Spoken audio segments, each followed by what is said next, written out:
Hey HCC, we're so glad you're here to worship with us for another week of Hope at Home. It's hard to believe it's already May, but I know throughout this time, I've seen a lot of awesome things that God's doing and continuing to find joy in every situation.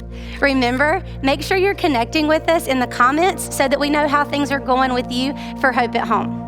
If we haven't met yet or you haven't been able to connect, you can also find those connect cards at our website so that we can get to know you better. I'm really excited to start worship off today with an awesome upbeat song. So have fun this morning. Kids, get up and dance in your living room. Parents, go ahead and join them, and let's sing about our amazing King of Glory. Don't lose heart, oh my soul, oh my soul.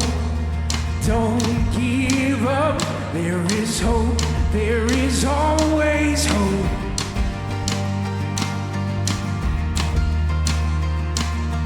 There is peace in the storm, in the storm. Don't forget, He is Lord of all.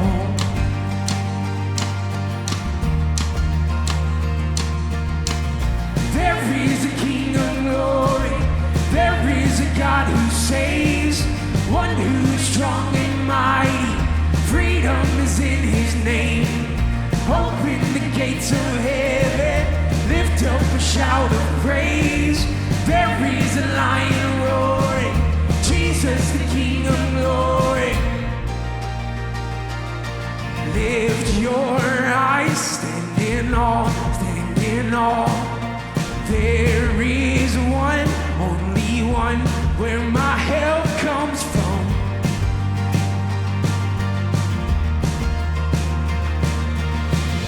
There is a King of glory, there is a God who saves, one who's strong and mighty. Freedom is in His name. Open the gates of heaven, lift up a shout of praise. There is a lion roaring, Jesus the King of glory.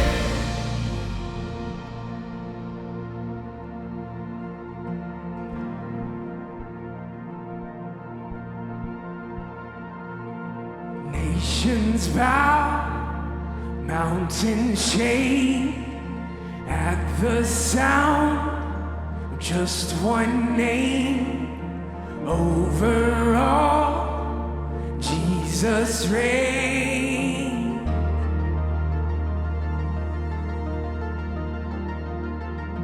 Nations bow, mountains shake at the sound of just one name.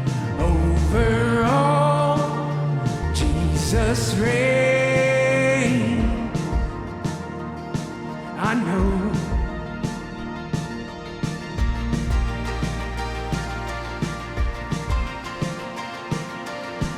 who is this King of glory? It's the Lord. He's strong and mighty. The Lord, mighty in battle. Psalms 24:8. That's our King. That's our King of glory. Let's sing to Him. Everything you got. There is a King of glory. There is a God who saves, one who's strong and mighty. Freedom is in His name.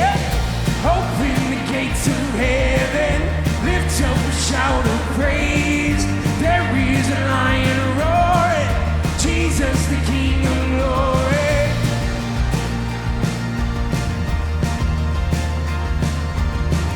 There is a lion roaring, Jesus the King of glory.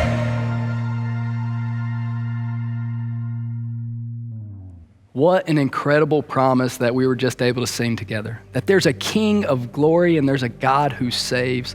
And we can look to Him for hope and peace no matter what circumstances we're in. So in these strange and difficult times, I hope that you can remember those words.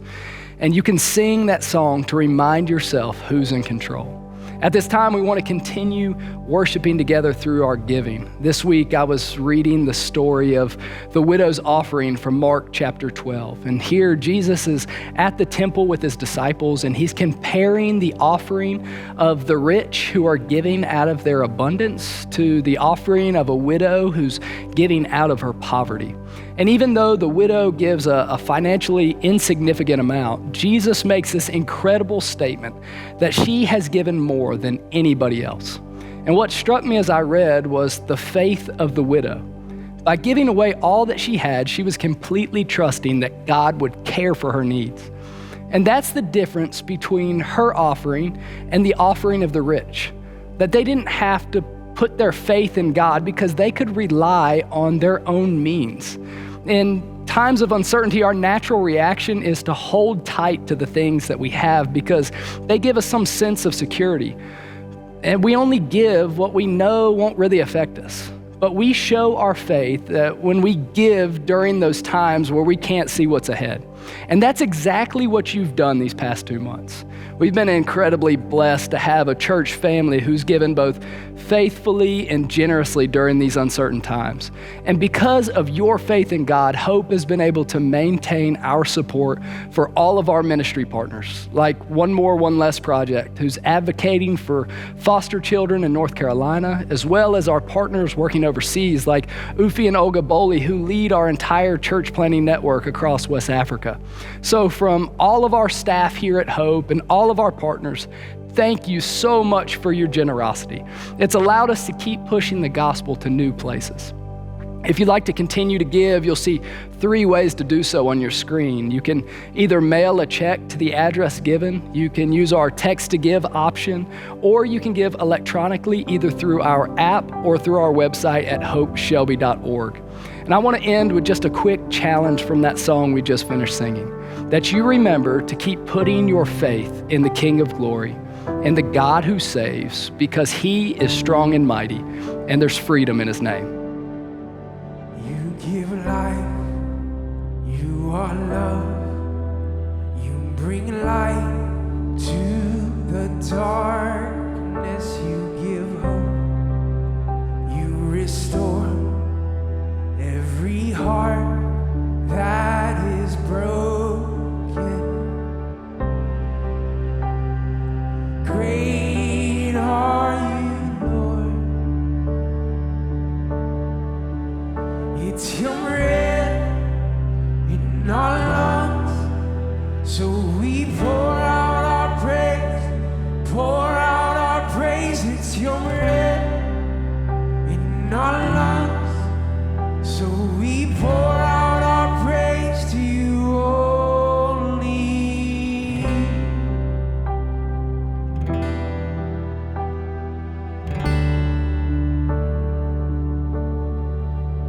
You give life, you are love, you bring light to the darkness, you give hope, you restore every heart that is broken. Great are you, Lord. It's your breath in our lungs, so we pour out our praise, pour out our praise. It's your breath in our lungs, so we pour out our praise to you only. Your breath in our lungs, so we pour out our praise, pour out our praise. It's your breath in our lungs, we pour out our praise to you only.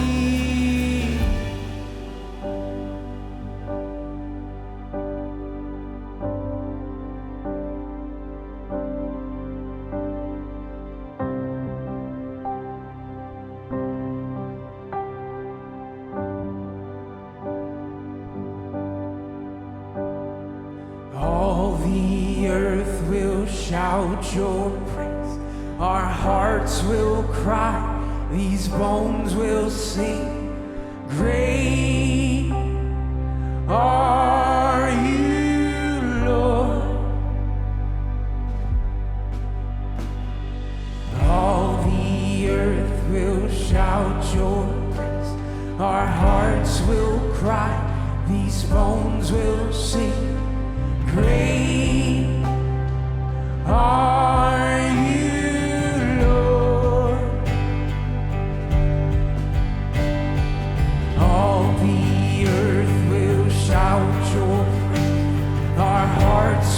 cry, these bones will sing. Great are you, Lord. It's your breath in our lungs, so we pour out our praise. We pour out our praise. It's your breath in our lungs, so we pour out our praise to you only. Your breath in our lungs, so we pour out our praise. Pour out our praise. It's your breath in our lungs, so we pour out our praise to you only.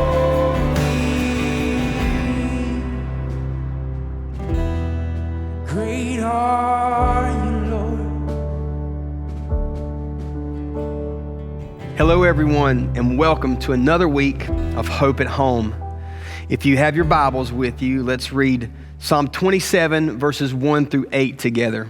Now, Psalm 27 is by far my favorite of the Psalms. It has been a well for me to draw from over the years, and studying and preparing this week, it has been just a complete joy. So, Psalm 27, let's read together, a Psalm of David. The Lord is my light and my salvation. Of whom shall I fear? The Lord is the stronghold of my life. Of whom shall I be afraid? When evil men advance against me to devour my flesh, when my enemies and my foes attack me, they will stumble and fall. Though an army besiege me, my heart will not fear. Though war break out against me, even then I will be confident. One thing I ask of the Lord, this is what I seek, that I may dwell in the house of the Lord all the days of my life, to gaze upon the beauty of the Lord and to seek him in his temple. For in the day of trouble, he will keep me safe in his dwelling. He will hide me in the shelter of his tabernacle and set me high upon a rock. Then my head will be exalted above the enemies who surrounded me. At his tabernacle will I sacrifice with shouts of joy. I will sing and make music to the Lord. Hear my voice when I call, Lord. Be merciful to me and answer me. My heart says of you, seek his face. Your face, Lord, I will seek. Amen. I watched Caleb's Behind the Song segment on Facebook last week. If you didn't see it, I would recommend it. What he did was explain the chords and notes that go together to make up the melody for the song King of Kings that we've been singing. Now, I'm the least musically gifted person that we all know. I could not play Mary Had a Little Lamb on that stupid red flute that they sent home with me in second grade. But I sure do love music. And listening to Caleb teach that melody gave that song so much more meaning to me. In fact, I will never sing that song the same way again. For me, that's true with the words to songs. If you know the story behind the lyrics, the song means more. Now, I'm sure that many of us have heard the story behind the great hymn, It Is Well With My Soul. The story of how its writer, Horatio Spafford, while visiting the very place his 4 daughters drowned at sea, penned these lines. When peace like a river attendeth my way, when sorrows like sea billows roll, whatever my lot, thou hast taught me to say, it is well with my soul. Or perhaps you've heard the story behind the song, I Still Believe. In fact, I think they just made a movie about it. But it was written by Jeremy Camp, who penned the lyrics to this song after the death of his young bride, just weeks after they had been married. He writes these words, though the questions still fog up my mind, with promises I still seem to bear. Even when answers slowly begin to unwind, it's my heart I see you prepare. But it's now that I feel your grace fall like rain from every fingertip, washing away my pain. See, for me, understanding the context in which a song was written makes it much more meaningful. And the same is true for the Psalms, and especially the psalm that we're looking at today in Psalm 27. Now, let me ask you a few questions before we dive into this text together. Have you been facing any trouble lately? Have you been experiencing any unpleasant, stressful, anxious, or dangerous times? Has anyone ever treated you unkind and hurt you on purpose? Have you ever felt like someone, or maybe even everyone, is out to get you? Have you ever had someone close to you, maybe even a family member, turn their back on you or even abuse you? Have you ever had someone lie about you and threaten you? Have you ever seemed to be trapped in a situation or found yourself in a time where it seemed like there was just no way out? Well, if so, you're just like David. See, when David wrote Psalm 27, he was facing all of those problems. Here's David's situation. David had been appointed to be the next king of Israel. The only problem is the current king, King Saul, hasn't stepped down from the throne. And he is completely insane, like nuts insane, like crazy nuts insane. And when you are insane and still have power and authority, you can do some really, really bad stuff. And to make matters worse, Saul thinks that David is out to get him. And so Saul tries in every way he can to get David killed.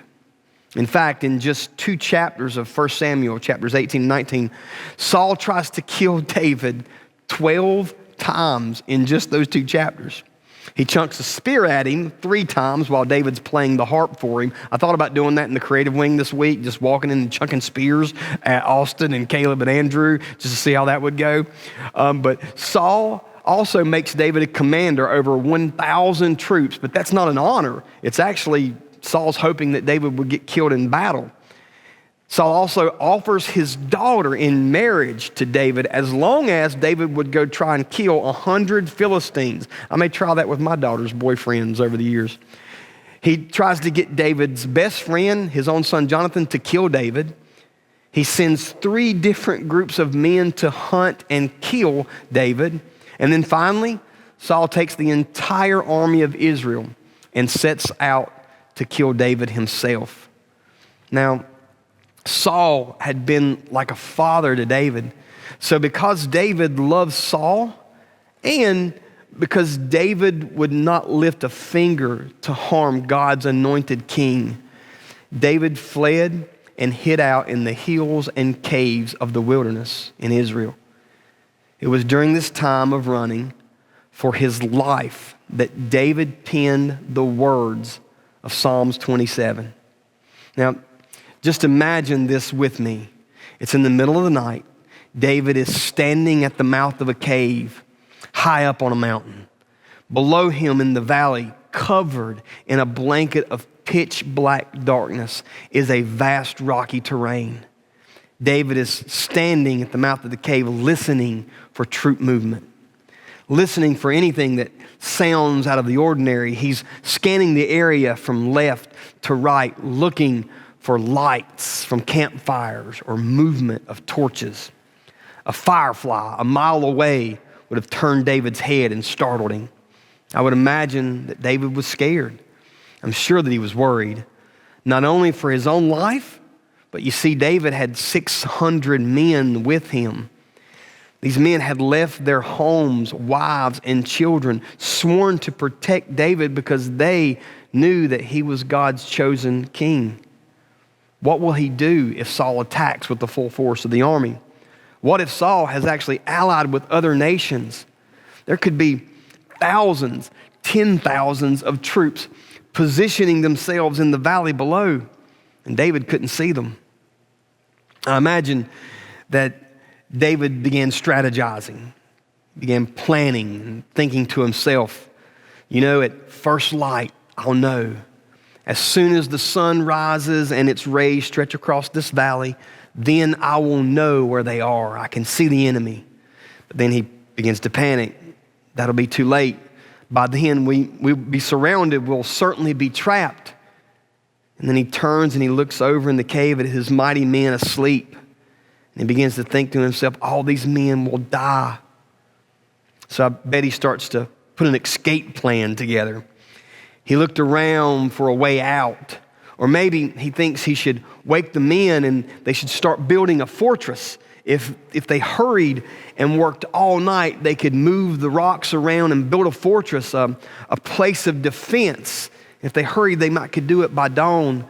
And then I believe something happens. David has what I call a prodigal moment.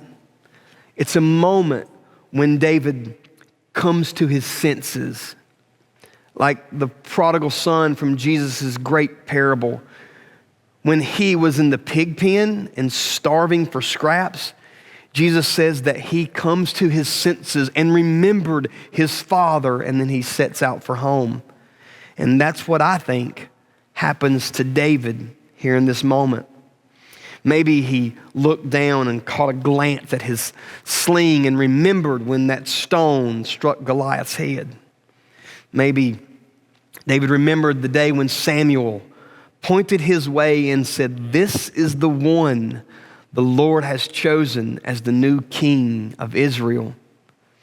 Whatever it is, it moves David.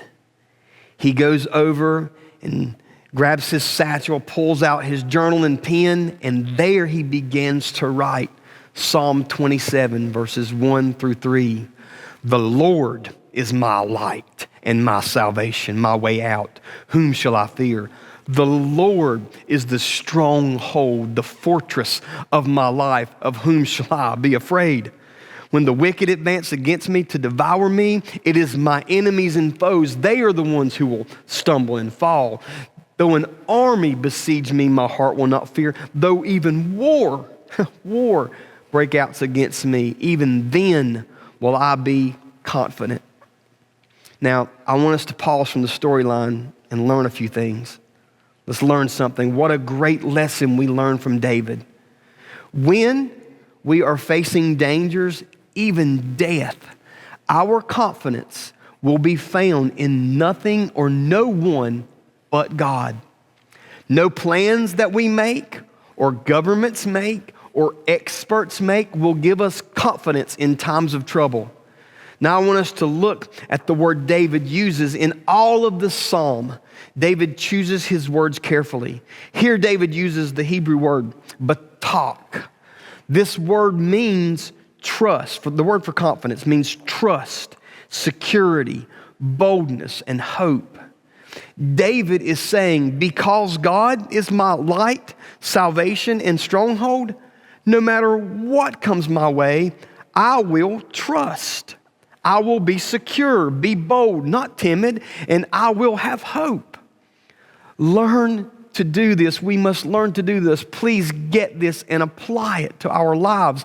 When we are looking out the proverbial caves of our lives, down the valleys of things like divorce, when we are looking down the valley of things like global pandemics, when we are looking down the valley of cancer, when we are looking down the valley of depression, the valley of a sick child, when we are looking down at the valley of death itself, we must trust in God. We must find our security in God. We must find our hope in God. We'll be able to live boldly in the face of any enemy if we know God is our light. He's the one who exposes our enemies. He is our salvation. He's our way out. He is our deliverer. He is our stronghold. He's the fortress, the one who protects us from danger, the place we can go hide. But if God isn't, we will teeter and be tossed about. We will be put in a panic. I went fishing this week with a friend who's a truck driver from Walmart. He was telling me about how he had been to dozens of Walmarts around the Southeast lately, and that he could see the panic in people's faces. As they frantically moved through the stores, kind of plundering the shelves, he could see their panic. And now he's a follower of Jesus too, and as we talked, we found this odd how this happens, how people become so distraught with fear and worry and become so panic-stricken in situations like we find ourselves. Now, listen to me, I'm not saying that if you rush to the store to buy a couple extra cases of toilet paper or some other supplies that you're not a Christian. I'm not saying that. You're not going to hell. We all need to prepare and take precautions for our health and for the health of others. That's not what I'm saying. But what I am saying is that these times illustrate how we, in many cases, respond to danger in our lives. We panic and plan and prepare, and all this leads to is perspiration. I think Skip Allen would love all 4 P's there.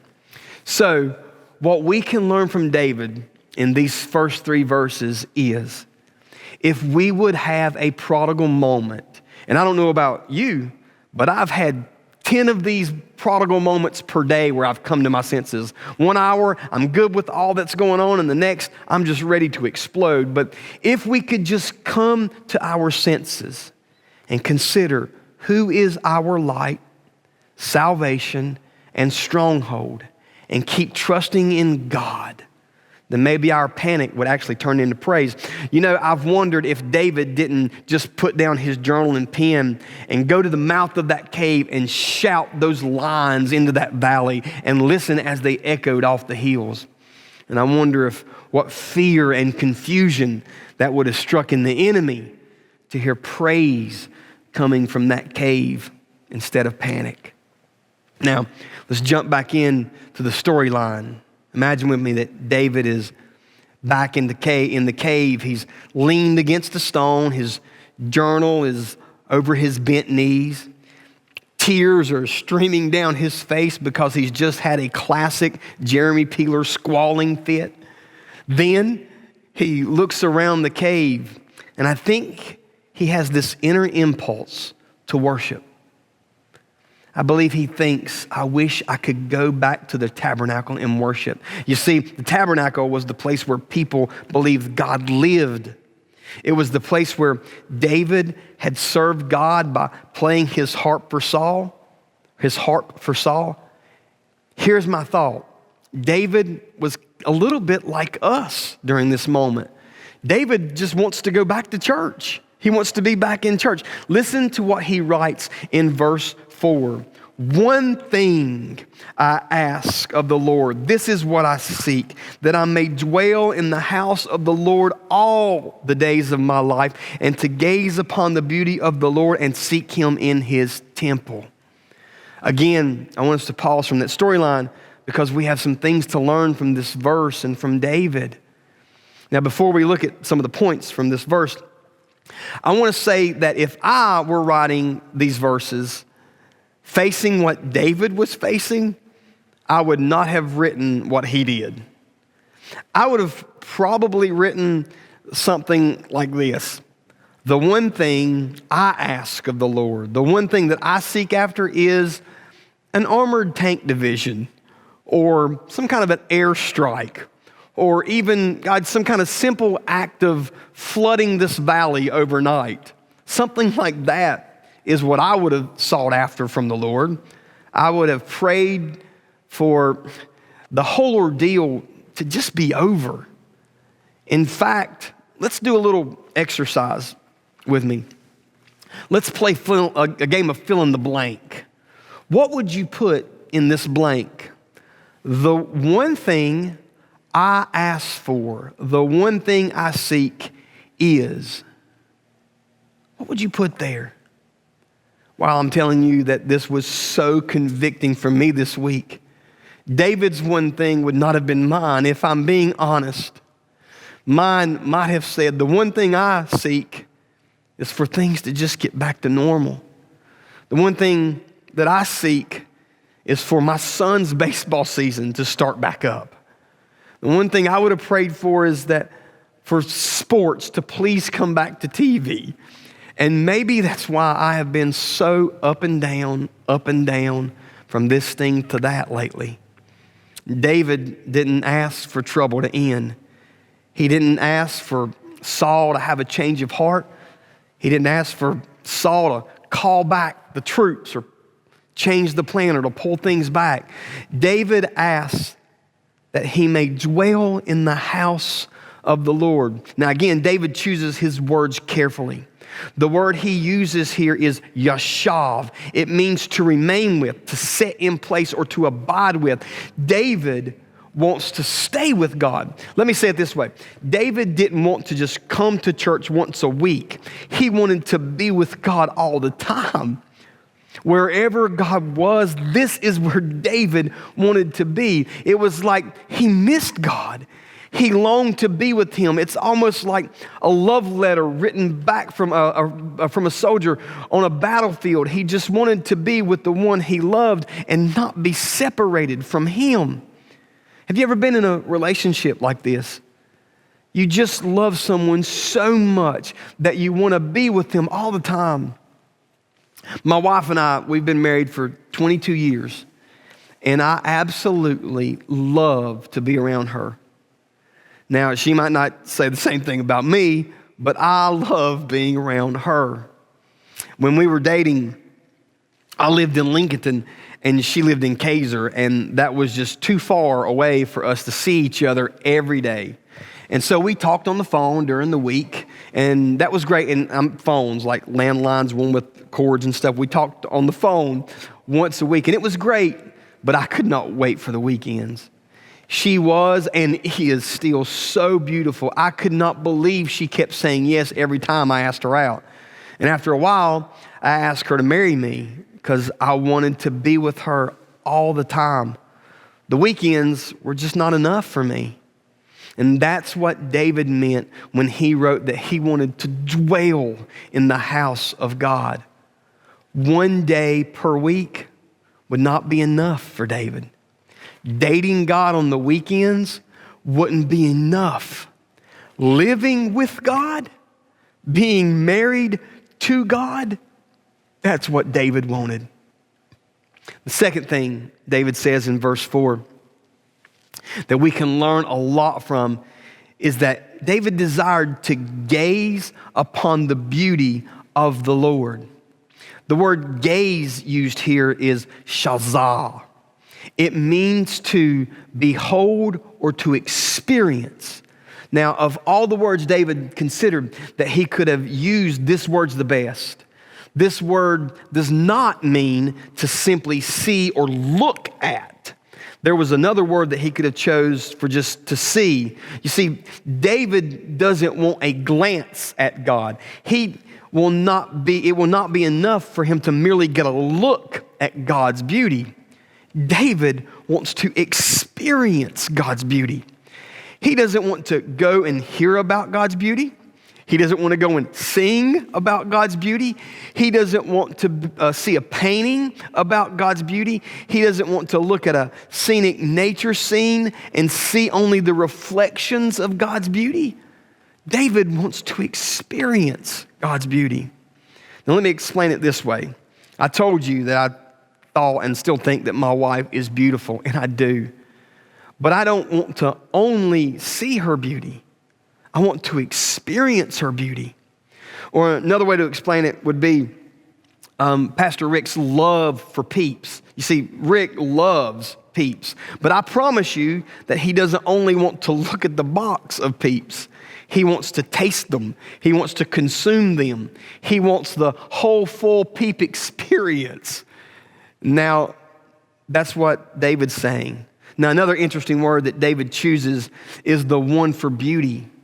He uses the word noam, which does not speak of God being just attractive, pretty, or even having some pleasant appearance to look at. Noam is a Hebrew word that means grace, delightfulness, or favor.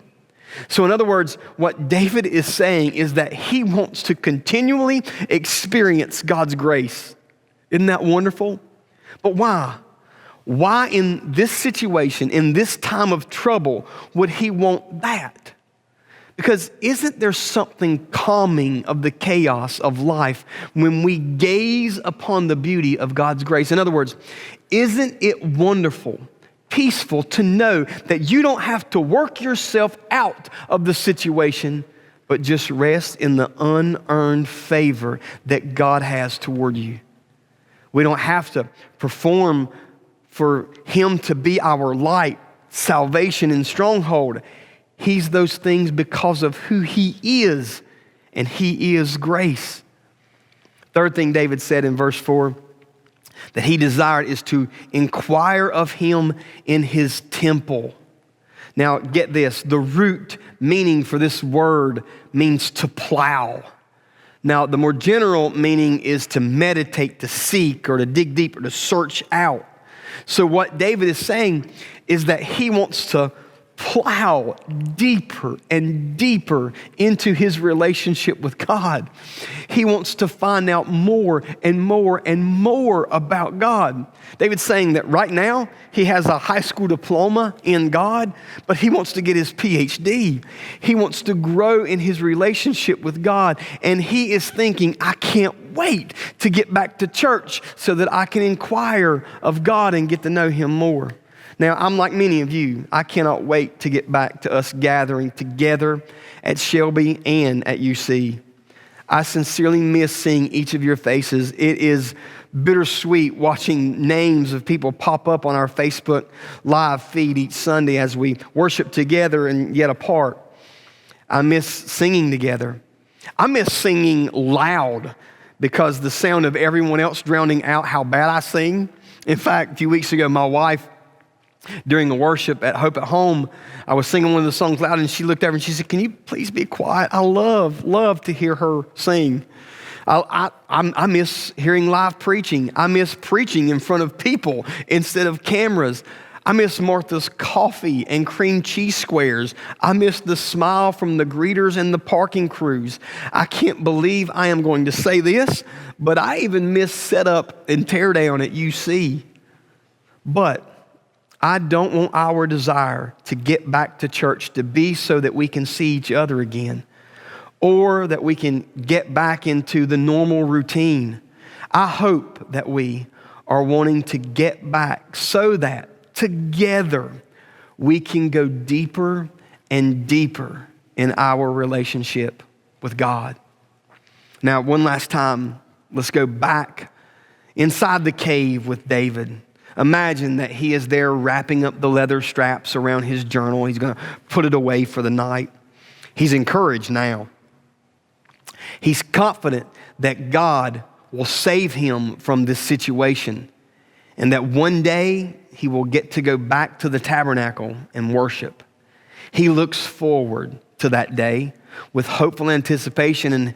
And just when David starts to close his eyes and try to get some rest, he hears the words of verse 8 whispered in his heart. It says, "Seek my face." David quickly sets up. Was that you, God? And he says, of course it was. And then he thinks to himself, God has commanded all mankind to seek his face. And right then and there on that dusty cave floor, David responds and says, my heart says to you, your face, Lord, I will seek. Oh, I love how the NLT translates this verse. It says, my heart has heard you say, come and talk with me. And my heart responds, Lord, I am coming. Now, here's what I believe has happened. When David heard God speak those words, he remembered something about God that we need to remember. He remembered that God is not confined to the walls of the tabernacle. God doesn't live in houses built by human hands. And can you just imagine the look on David's face and the change of his heart when he had that thought hit him? David says to himself, I don't need to get out of here and go to the tabernacle to be in God's presence. If I can't get up and go to the house of the Lord, get up and go to church, I can get to him and experience the beautiful grace of God through prayer. God can turn this cave into a cathedral. He can transform this hole in the wall into the holiest of holy places on the planet. David thinks to himself that God isn't hindered by geography. God's anywhere, anyone is seeking him. And there in that cave on that rocky, dusty floor, David falls on his face to seek and find the face of God. So I'll ask you here, have you been facing any trouble lately? Have you been experiencing any unpleasant, stressful, anxious, or dangerous times? If so, let's learn some lessons from David. What are those lessons? Well, let us learn to pray and seek God everywhere. Since God can turn a cave into a chapel, since God can turn a fiery furnace into a dance hall, since God can turn the belly of a great fish into a grand prayer room, then God can turn your TV room into a tabernacle. He can turn your sitting rooms into sanctuaries. He can turn our kitchens into cathedrals. And he can turn our living rooms into launching pads to send out people who have spent time in the beautiful presence of a gracious God who is the God of all who seek him. Let's also learn that in our day of trouble, we should ask to dwell, gaze, and inquire. That our one thing would be to be in his presence, to just be with him, to continually fix our eyes on his glorious grace and allow it and him to calm us in our chaos. All of us must take more time to pray and get closer to God in these times and strengthen our relationship with him, to love his presence and just want to dwell with him every single day and every minute of those days. Now let me close by giving you some instruction on where to find the beauty of God, on where to seek and find God's beauty. Look to Jesus on the cross. That is where the grace of God is displayed in all of its glory.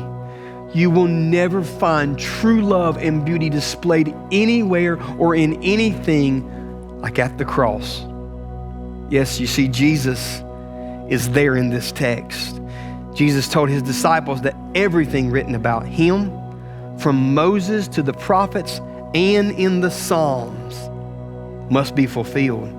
You see, Jesus is here in Psalm 27. Jesus is our light.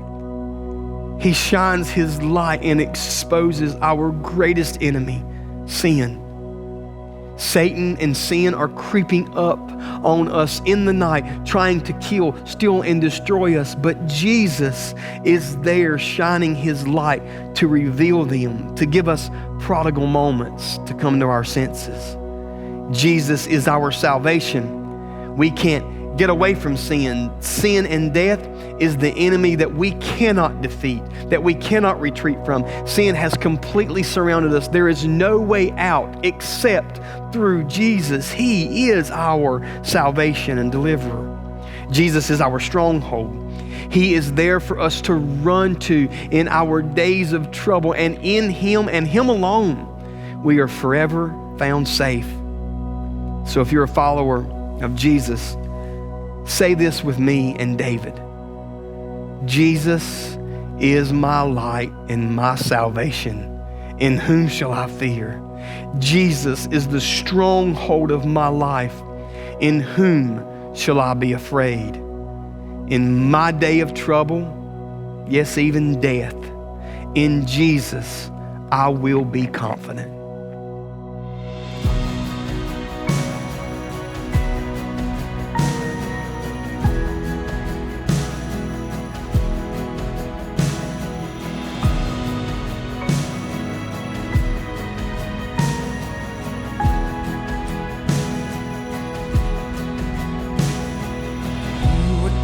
Flesh and bone,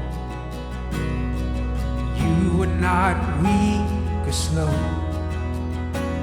You're everything brave and bold. You're fighting for us. You are not distant and cold. Your heart's not angry or closed. And even in ways we don't know, you're fighting for us.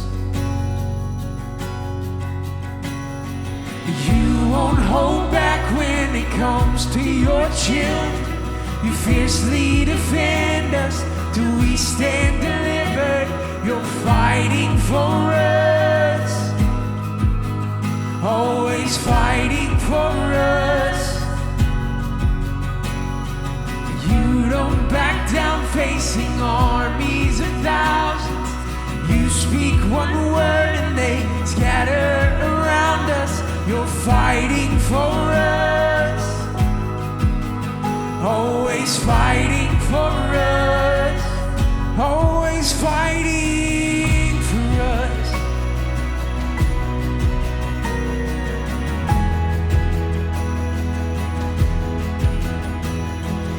You never closed your eyes, and you've never been surprised.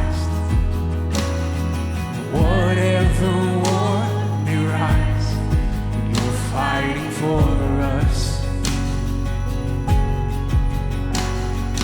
You move with holy rage in all your miraculous ways. And we simply stand here amazed, 'cause you're fighting for us, fighting for us. Hold back when it comes to your children. You fiercely defend us till we stand delivered. You're fighting for us, always fighting for us. You don't back down facing armies of thousands. You speak one word and they scatter around us. You're fighting for us, always fighting for us, always fighting for us.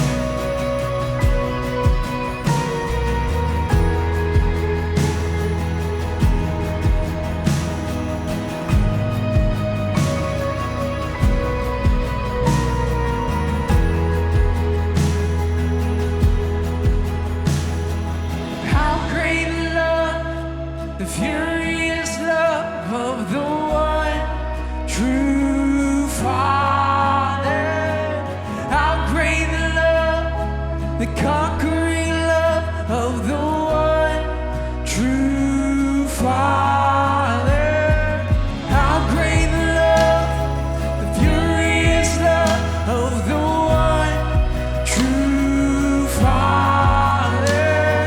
How great the love, the conquering love of the one true Father. You won't hold back when it comes to your children. You fiercely defend us till we stand delivered.